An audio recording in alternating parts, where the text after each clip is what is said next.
Assalamualaikum warahmatullahi wabarakatuh.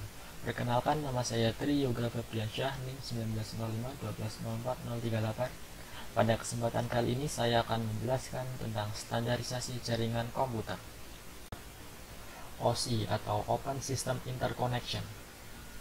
Ketika ISO International Standard Organization membuat standarisasi protokol, maka terciptalah sebuah standar model referensi yang berisi cara kerja protokol.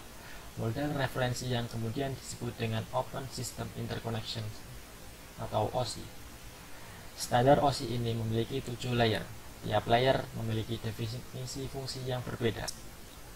Layer 7, Application Layer, merupakan layer di mana terjadi interaksi antar muka dengan aplikasi yang bekerja menggunakan fungsionalitas jaringan, melakukan pengaturan bagaimana aplikasi bekerja menggunakan resource jaringan, untuk kemudian memberikan pesan ketika terjadi kesalahan. Beberapa service dan protokol yang berada di layar ini, misal HTTP, FTP, SMTP, dan lain-lain. Layer 6, Presentation Layer. Layer ini bekerja dengan mentranslasikan format data yang hendak ditransmisikan oleh aplikasi melalui jaringan ke dalam format yang bisa ditransmisikan oleh jaringan. Pada layer ini juga, data akan dienkripsi atau dideskripsi. Layer 5, Session Layer. Session Layer akan mendefinisikan bagaimana koneksi dapat dibuat, dipelihara, atau dihancurkan. Di layer ini ada protokol name recognition, NFS, dan SMB. Layer 4, Transport Layer. Layer ini akan melakukan pemecahan data ke dalam paket-paket data serta memberikan nomor urut pada paket-paket data tersebut, sehingga dapat disusun kembali ketika sudah sampai pada tujuan. Selain itu, pada layer ini akan menentukan protokol yang akan digunakan untuk mentransmisi data, misalkan protokol TCP. Protokol ini akan mengirimkan paket data sekaligus akan memastikan bahwa data diterima dengan sukses dan mentransmisikan ulang terhadap paket-paket yang hilang. Layer 3, Network Layer. Network Layer akan membuat header untuk paket-paket yang berisi informasi IP, baik IP pengirim data maupun IP tujuan data. Pada kondisi tertentu, layer ini akan melakukan routing melalui internet working dengan menggunakan router dan switch layer 3. Layer 2, Data Link Layer, berfungsi untuk menentukan bagaimana bit-bit data dikelompokkan menjadi format yang disebut sebagai frame. Selain itu, pada level ini terjadi koreksi kesalahan, flow control, pengalamatan perangkat keras, dan menentukan bagaimana perangkat-perangkat jaringan seperti hub, bridge, repeater, dan switch layer 2 beroperasi. Layer 1, Physical Layer. Layer Physical bekerja dengan mendefinisikan media transmisi jaringan, metode persinyalan, sinkronisasi bit, arsitektur jaringan, topologi jaringan, dan pengkabelan. Selain itu, level ini juga mendefinisikan bagaimana network interface card dapat berinteraksi dengan media kabel atau radio. Proses pengiriman data melewati tiap layer ini bisa kita analogikan seperti kita mengirim surat. Isi surat adalah data yang akan kita kirim, layer 7 sampai layer 5. Kemudian sesuai standar pengiriman, isi surat tersebut kita masukkan ke dalam sebuah amplop, layer 4. Agar surat kita bisa terkirim, kita perlu menambahkan alamat kemana surat tersebut akan dikirim, juga siapa pengirim surat tadi, layer 3. Selanjutnya, surat tersebut kita serahkan ke pihak ekspedisi, dan pihak ekspedisi yang nanti akan mengirimkan surat kita tadi, layer 2 dan 1. TCP/IP. TCP/IP memiliki kepanjangan yaitu Transmission Control Protocol Internet Protocol.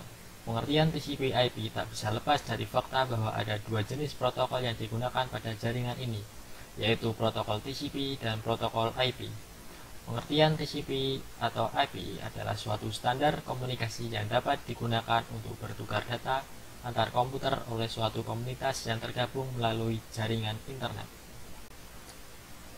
Berikut ini merupakan layer dari TCP/IP yang meliputi application layer, transport layer, internet layer, dan Network Access Layer. Untuk penjelasannya, yang pertama yaitu lapisan application atau application layer. Lapisan aplikasi adalah lapisan yang paling dasar dari sebuah protokol TCP/IP dan memiliki kontak langsung pengguna. Jika kita analogikan pada layer ini, contohnya adalah aplikasi yang Anda gunakan ketika bermain komputer. Pada tahap yang satu ini, aplikasi yang Anda jalankan mempengaruhi jenis protokol lanjutannya akan digunakan. Misal, jika Anda membuka sebuah web browser, maka komputer akan secara otomatis menjalankan protokol HTTP. Yang kedua yaitu lapisan transport. Selanjutnya ada lapisan transport yang berfungsi untuk menjembatani transportasi pemindahan data antar komputer. Lapisan yang satu ini berada setingkat di atas lapisan application. Pada layer ini ada dua jenis protokol yang sering digunakan, yaitu UDP atau TCP. Protokol ini memiliki keunggulan masing-masing. Pada protokol TCP ibarat adalah menaiki sebuah mobil. Walaupun jalannya tidak terlalu cepat serta tidak bisa membalap, protokol TCP menjamin keamanan paket data dikirim 100%. Namun paket UDP berbeda. Analoginya seperti menaiki sebuah motor. Memang kecepatannya tak terkalahkan, namun protokol tersebut tidak bisa menjamin bahwa data akan selamat pada tujuan. Yang ketiga yaitu lapisan network. Pada lapisan network, protokol akan dikonversi menjadi sebuah IP address yang berguna untuk memasangkan antar komputer pada jaringan. Pada layer ini terjadi pemecahan data agar bisa sesuai dengan besar media yang akan dilalui. Setelah paket terpecah menjadi bagian-bagian kecil, mereka akan mengalami proses pembungkusan. Setelah itu, paket diberikan alamat dan dikirimkan ke komputer tujuan. Yang keempat yaitu lapisan network interface. Pada lapisan ini, protokol TCP/IP memiliki kontak langsung dengan hardware komputer. Dengan transmisi khusus, komputer memiliki kemampuan untuk mengirimkan paket data pada lapisan network melalui media kabel tembaga ataupun secara nirkabel.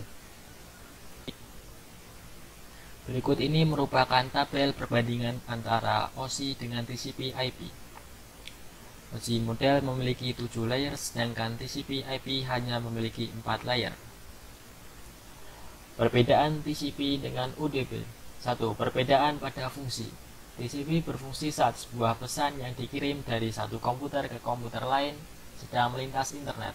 Sedangkan UDP tidak hanya sebagai protokol pengangkut pesan, UDP dapat pula meneruskan paket yang dikirimkan ke pihak lain sehingga tidak hanya berhenti di satu tempat. 2. Perbedaan pada jenis aplikasi. TCP biasa diterapkan pada aplikasi yang menggunakan reliabilitas tinggi dan waktu transfer data yang tidak terlalu cepat. Aplikasi yang biasa digunakan TCP adalah platform email dan situs web. UDP biasa digunakan pada aplikasi yang memerlukan transfer data sangat cepat seperti game, streaming, VoIP. Yang ketiga yaitu untuk kecepatan transfer. TCP lebih lambat dari kecepatan UDP. Yang keempat, TCP sering digunakan untuk penjelajahan web seperti HTTP, HTTPS, Telnet, SMTP, dan FTP.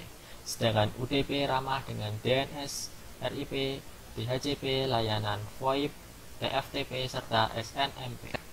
Yang kelima, pada proses pengiriman data, TCP mengatur ulang semua paket data dan menomorinya sesuai urutan. TCP juga mengecek seluruh paket yang dikirim apakah ada kerusakan atau tidak. UDP tidak mengatur ulang paket dan jika ada permintaan eksternal, UDP akan meneruskan permintaan tersebut ke lapisan lain untuk dikelola. Yang keenam, perbedaan jelas dari keduanya adalah penggunaan koneksi. Apabila TCP menggunakan koneksi, UDP justru tidak memerlukan koneksi sama sekali. Macam-macam protokol.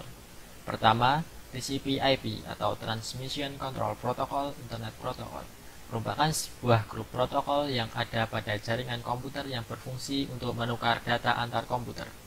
Kedua, Domain Name System atau DNS merupakan sistem pendistribusian data yang bertujuan untuk mencari nama komputer di jaringan yang memakai TCP/IP. Ketiga, HTTP, Hypertext Transfer Protocol, yakni suatu protokol jaringan yang ada pada lapisan aplikasi yang dipakai untuk sistem informasi dengan menggunakan hypermedia. Keempat, HTTPS adalah protokol yang sama dengan HTTP, akan tetapi memiliki tingkat keamanan yang lebih tinggi. Kelima, FTP atau File Transfer Protocol merupakan standar penyaluran file komputer antara mesin dalam sebuah internet network. Keenam, UDP User Datagram Protocol merupakan sebuah protokol lapisan transport TCP/IP yang mendukung komunikasi yang tidak andal atau unreliable communication dan tidak menggunakan koneksi antara host di jaringan yang memakai TCP/IP. Ketujuh, ICMP atau Internet Control Message Protocol digunakan peralatan-peralatan yang terhubung melalui jaringan internet untuk keperluan analisa jaringan. 8. SSH Secure Shell protokol jaringan yang berfungsi sebagai media yang menjembatani pertukaran data dari jarak jauh dengan lebih aman antara dua komputer atau lebih. 9. SSL Secure Socket Layer protokol ini menyandang predikat sebagai protokol dengan kemampuan enkripsi sangat tinggi. 10. POP3 Post Controller Internet protokol yang satu ini fokus pada bidang email. 11. IMAP Internet Message Access Protocol merupakan protokol yang sangat mendasar dalam akses dan pengambilan email dari server.